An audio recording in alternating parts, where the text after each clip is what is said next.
Hi guys and welcome back to my channel. Now today we're just going to analyze one quick game with the topic of the open file.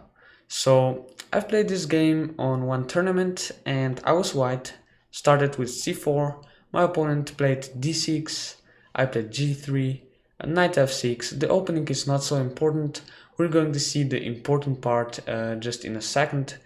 Okay, we just developed normally here, knight to c3, d3, he castled, I developed my knight, he developed his knight, I castled, and e5.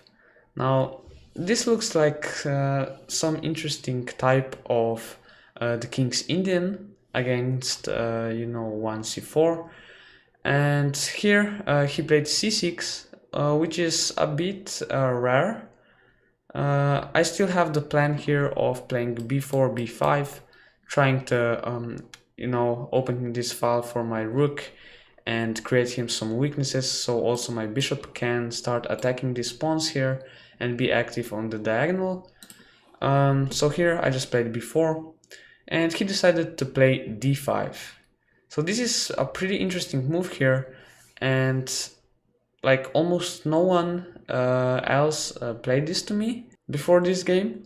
So I thought it was the best to just take, and after he recaptured, well, I could have gone there, but I just took the knight. I think it's also fine. He recaptured with a pawn, and now it seems like he has this big center here with these two pawns. But I think this is still fine. Whenever he pushes one of these pawns, for example d4, I get some squares for my knight, for example, and it also opens my bishop, so it's not that easy here. Well, the computer will show now in like 2 moves that black is even slightly better, but I mean it just changes its mind and it says it's equal. So okay, I just fianchettoed my bishop here. I thought this was the best place for the bishop, and as you can see, the C file, of course, has opened. That's the only opened file here in the position. So I thought it would be the best to use it. I played rook to c1. And apparently knight to b6 is the best move, with the idea of playing d4 and knight here, and get even more space. The idea for white here would be probably to play something like a4 and a5 to kick away this knight. But okay, he didn't play that. He played b6, trying to fianchetto his own bishop. And here I came up with a pretty interesting idea. I thought that, okay, he's a little bit late here with his bishop. I already have my rook here on the open file. So I decided to, place my queen on the open file. And now I have 2 pieces here on this file, and he has none. So here he developed, and my idea was to play queen to c7. I wanted to infiltrate here already, because I'm also attacking the bishop. That's the point. If he had the option of playing like rook to c8, this would of course not be really great. I would have to move, for example, here to d6, and I wouldn't have this open c file for myself. But the point is that this is not possible because the bishop here just drops. So this was my interesting idea here, and apparently the computer says that rook to b8 is the best move, just protecting the bishop. And it seems that it's quite passive, but still it's quite playable. After bishop to h3, that's the computer line, knight to f8, it seems really passive for black, but I think that it's not so easy. I mean, black also has some tricks like e4 at one point, attacking the knight, attacking the bishop also. The knight may jump to e6 one day. Just to show you what I mean, if I take here, for example, and I start to infiltrate with my rooks, the idea for him is to play a bishop to c8, because as you can see, he can't fight for this open file, and his bishop is also attacked. So he wants to play bishop to c8, and now the point here is that if I take and he recaptures, My idea would probably be like rook to c1, you know, just doubling on the open file, just having this control over the open file would be very advantageous. But he has a pretty interesting tactical resource here. He can just take here, and it seems like that, okay, I'm on the 7th rank, I have the open file, I'm gonna take pawns and everything, you know, I'm just maybe winning. But he has a very interesting, like I said, tactical resource, e4 here, and he's attacking our knight and also our bishop. And if you say, what is the point? I mean, I can just take the bishop and, I mean, well, he's not going to take this. He's going to take here. And the point is that, okay, if you take the pawn, he's a piece up. So if you take the knight, he's not going to recapture your bishop, but he's going to take here. And look who is promoting, you know, this e-pawn is going to promote. So it's pretty interesting that it's not that easy here. Even though I have the open c-file after rook to b8, it would still be a fight. But he just blundered in one move by taking my queen. Now maybe at first glance it doesn't seem so bad, but when I recapture you can see that two pieces are attacked. And the only way of, protecting this is to play bishop to c8. And now these rooks are disconnected, he can't really fight for this open file. I'm just going to double up and just infiltrate into his position and cause him big problems. And in this position, the evaluation is actually +4 for white. This control over the c-file and, and some undefended pawns here in the center are enough for this kind of a evaluation. Now the move would be knight to g5 here. And to understand it, well, the point is that our bishop is now opened, is eyeing down this pawn, also attacking the rook if the pawn moves. And after something like h6, you know, you might say, why shouldn't I kick that knight away? Well, it's not going away, it's actually going to take your pawn here on f7. The point is that after you take, you can see the point, bishop takes the pawn with a check and we pick up the rook. So yeah, this is just straight up winning for white, but I played a blunder. I played rook to c1. Well, it seems pretty logical, you know, just getting more control over the file, you want to double up on the open file, you know, everyone knows that, but the point here is again that e4, he has this resource. Because yeah, after I take, he takes and he's attacking my bishop here and my bishop here, and I will just lose material here. Well, we have, okay, we're attacking the rook. We have 2 pawns for a piece, which is of course not what we want. So yeah, I just blundered here. But he didn't see it, luckily. And he played knight f6. And yeah, this just blunders a pawn, as you can see. But it was pretty hard. If black didn't have this resource e4, it would be very hard for him to find, you know, a reasonable move. He would just be lost.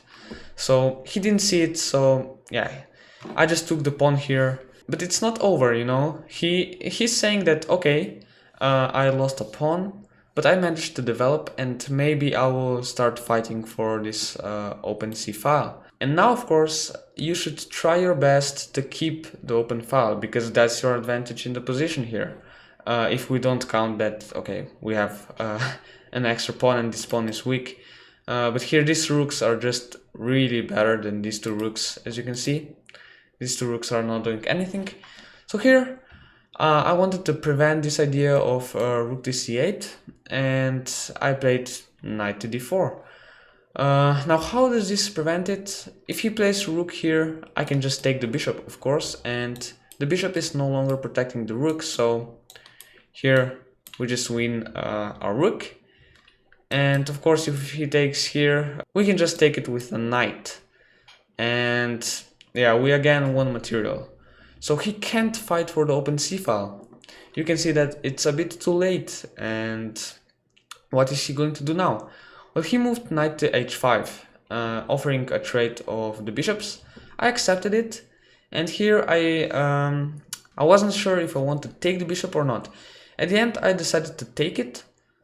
And when he recaptured, I moved my rook to d7. Well, my point was that my rooks are so active, and of course my bishop also here is looking at this weak pawn, also at the rook.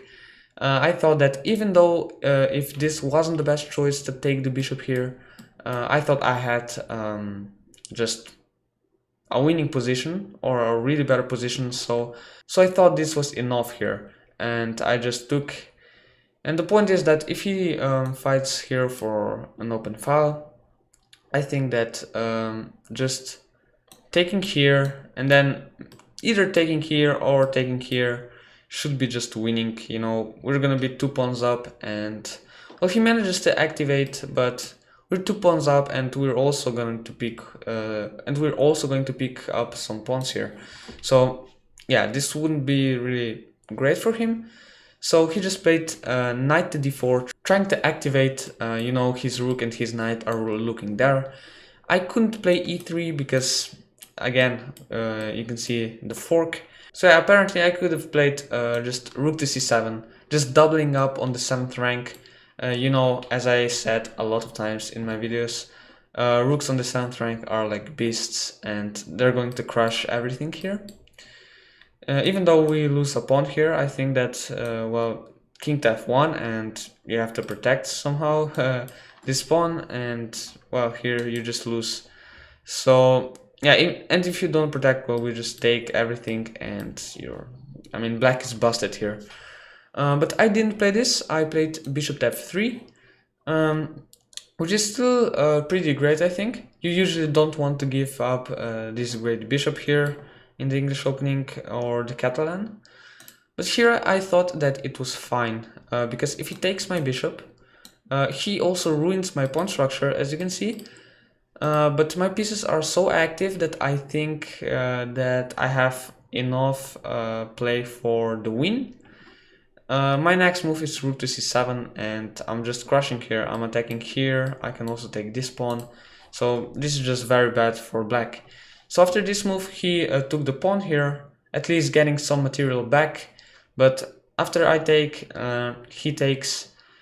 His rook kind of, you know, activates. But the point is that I'm just going to double up on the 7th rank, of course. Now I'm attacking on f7, I'm attacking on a7. He of course has to protect this, because, well, if he doesn't, if he plays something like this is just very, very bad. I'm also going to take this pawn, and he can never really breathe because these rooks are always... this would have been pretty bad for black again, and yeah, it was. After rook to f8 defending, I just took the pawn, and these 2 rooks are like machines, as you can see. I took another pawn, and, well, this is just winning. I don't think it's necessary to show how this is winning, but let us just quickly go through the moves here. I started pushing my pawns to create a passed pawn and promote it to a queen, you know. Here he attacked my pawn, I pushed it, and here I just went and won another pawn. He got my d pawn, but these 2 pawns, of course, are just going to promote. So I just started pushing these 2 pawns, and yeah, after some moves, I managed to, well, win a rook, and then this is just over. So what is the lesson here of this game? I think it was very important here to recognize that after he played d5 and we took, 1 file has opened here, and the player who gets this file, I think, would have a pretty nice advantage. Well, even though I got the open file here, the computer said that after rook to b8, it's still kind of an equal game. Now I believe that that's because he has this center here and some resources like e4, and I can't really do a lot of stuff here on this open file for now. But still, it is a very nice idea, I think, to fight for the file, because as you saw, a move that may not look so bad, it's actually just crushing here if he gives you the file, or if you fight for the file, like we said. Of course, doubling up on the file is almost always great, but here I just overlooked this tactical resource. And when we got the open file here, the next stage, the next plan is to fight for it, to not let your opponent take it back or share it with you. You want to be the only player who has this open file. And the next stage was just double up the rooks on the 7th rank, like we did here. And usually when you double up the rooks on the 7th rank, it's just over because they're too strong. As you can see, they can take everything. These spawns are just going to fall like flies. So I hope that you liked today's lesson, and if you have any recommendations, please share them in the comments. And yeah, that's it for today, and I'll see you in the next video.